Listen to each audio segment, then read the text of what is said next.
Over the past 18 years, our research center has investigated heart-brain interactions, how the heart and the brain communicate with each other, and how that affects consciousness and our perceptions. One of the things we identified in our research was the state we now call coherence. And what we found was that when we're feeling positive emotions, like we're really appreciating the sunset, or really feeling love or compassion or care for someone, that the heart beats out a very different message. The heart generates by far the largest rhythmic electromagnetic field produced in the body. And what we've now found is that if we look at the spectrum analysis of the magnetic field radiated by the heart, that emotional information is actually encoded and modulating into those fields. So by learning to shift our emotions, that's changing the information we're encoding into the magnetic fields radiated by the heart, and that can impact those around us.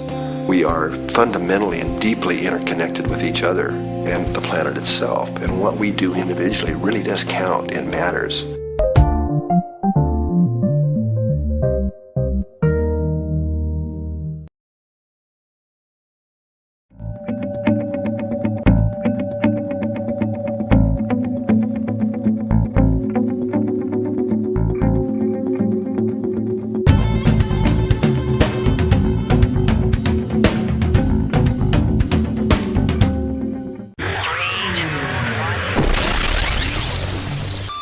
Smarts, is there really such a thing as a broken heart? Every day, 2,600 Americans die of cardiovascular disease.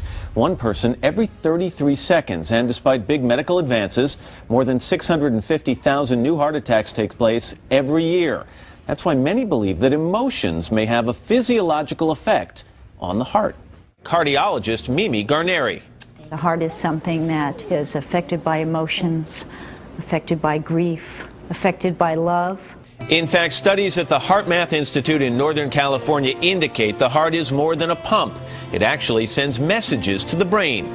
If we're stressed a lot, feeling anxiety or frustrated or angry, that causes the heart to beat in a more chaotic rhythm and pattern. Boulder Creek, California, 70 researchers and scientists at the Institute of HeartMath have spent the last 7 years exploring the untapped potential of the human heart. And what they have found could significantly improve our health. It's been known for many, many years that the heart has neurons in it and sensory neurites that send information back to the brain. Rollin, McCraty, and Deborah Rosman, HeartMath's co-founders, believe the heart literally talks to the brain. More importantly, they say the heart actually has a mind of its own. It can learn, it can remember, and these signals or information that the heart sends back to the brain in our head can have profound influences on the way our brain functions. Here's how it works. The heart has the same peptides or amino acids that are secreted from the brain. Because of these peptides, the heart functions much like the brain, which makes the likelihood of a link between our hearts and our health that much greater. This is the HeartMath lab where we research stress and emotions and disease like headaches, PMS, sleeplessness that people have from stress-related disorders. HeartMath has found that when our hearts are calm, hormone levels that influence the immune system become more balanced. Attitudes and emotions affect health and well-being. Stress affects health. So as you come more into balance, you release all that stress, your immune system improves, hormonal changes occur, and you really do feel better. You have more passion to be who you can really be. HeartMath researchers believe that more than anything else, stress and anger can profoundly disrupt the brain-heart connection. I call it the physiology of why anger makes you stupid, or why very intelligent people can often make very inefficient choices.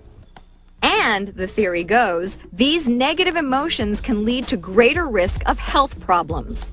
If we're feeling time pressure, frustrated, anxious, worried, these type of things, that causes cortical inhibition, okay, which means we can't think as clearly, can't move as quickly, our coordination's affected in an adverse way. So by focusing our attention in the area of the heart and shifting to a positive emotional state, and that affects the information sent up to the brain so that we can think clearer, reduce stress in the moment, make better decisions, and balance our nervous system. The question is, how do you shift to a positive emotional state? HeartMath has developed an exercise they say will help. It's called freeze frame. Freeze frame is a tool that allows you to stop stress in a moment and get the head and heart in sync and apply more intelligence right when you need it. To get the heart and mind in sync, freeze frame asks the user to go through 5 steps. The beauty of the freeze frame technique is it's portable. It's a simple technique that anyone can learn. Doctors are using freeze frame. Cardiologist Thomas Gregory Quinn in Oakland, California recommends it to his patients.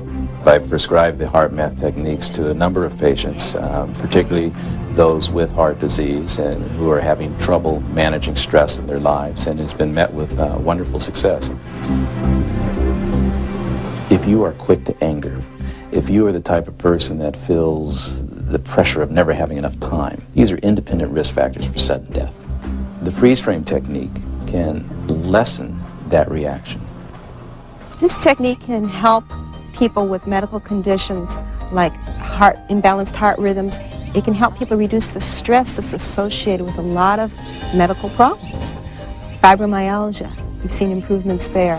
High blood pressure, hypertension, chronic fatigue, feeling tired or exhausted a lot of the time. In fact, I can't think of a medical problem that is not helped by the freeze frame technique. HeartMath hopes its message will help women live happier, healthier lives by becoming more aware of the power of the heart. Go to your heart. Listen to your heart. Follow your heart. You will find your balance and your passion because your intuition, your inner knowing, comes from your balanced heart. In medical news tonight, lessons from the heart. Many ancient doctors believed quite sincerely that the heart was the seat of the mind, the organ which warmed the blood and fueled the spirit. Modern science tells us the heart is merely a pump. But maybe it's more than that after all. Here's ABC's Deborah Amos. The most dangerous part of Police Sergeant Michael Guerra's job is stress. So a couple of times a day, he does a simple mental exercise, a kind of meditation, but he focuses on his heart. He gets results within minutes. The simplest language, the stress goes away. The anxiety, if I just feeling that maybe my blood pressure's up or just feeling nervous. The computer program monitors his heart rhythms, shows him when he has changed those rhythms. The technique is based on new research from the HeartMath Institute in Boulder Creek, California. Studies done here have shown the heart can send powerful calming and healing commands to the entire body. It works because the heart actually works like a small brain. It not only controls itself, but also can direct that big brain in our head. When you begin to shift the heart, it begins to shift the rest of the body. Howard Martin, a senior trainer, demonstrates how to focus and calm the heart. In this case, after the aggravations of heavy California traffic. Shift your attention away from that traffic and to the area right in the center of your chest, the area of the heart. The key is to get that small brain in the heart to calm down. The computer shows the changing heart rhythms.